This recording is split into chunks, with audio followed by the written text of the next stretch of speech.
I never heard the word endometriosis until I was in my mid-30s. It was never my intention to speak, to rooms full of people about my vagina, but I don't want the next generation of women and young girls to go through what I did. I'm Padma Lakshmi, and I'm a writer and the host of Top Chef. I come from a pretty conservative, middle-class Indian family, but my mother is a healthcare professional. She's a nurse. She was very open with me very early on. When she introduced the topic of having one's period, she said, some people get cramps and some people don't. It's just our lot in life. And I think that's because that's what she was told. So I saw my mother every month having really bad cramps, having to stay home from work. And I think my mother suffered from endometriosis but was never diagnosed.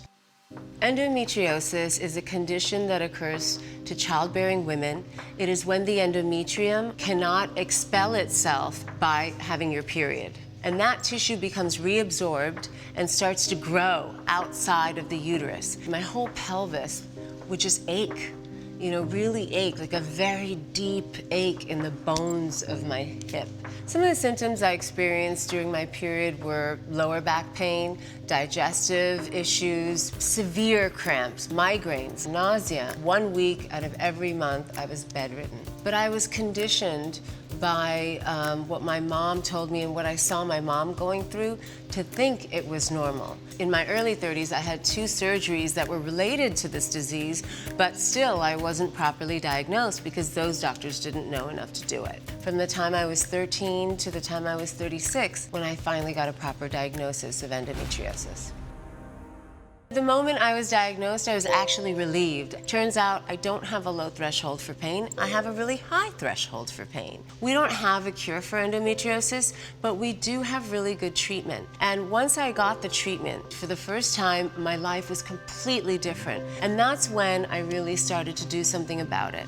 The Endometriosis Foundation of America is an organization that strives to encourage research and give grants for research, and it also trains young doctors and surgeons to understand the disease and be able to spot it earlier in patients who present with its symptoms.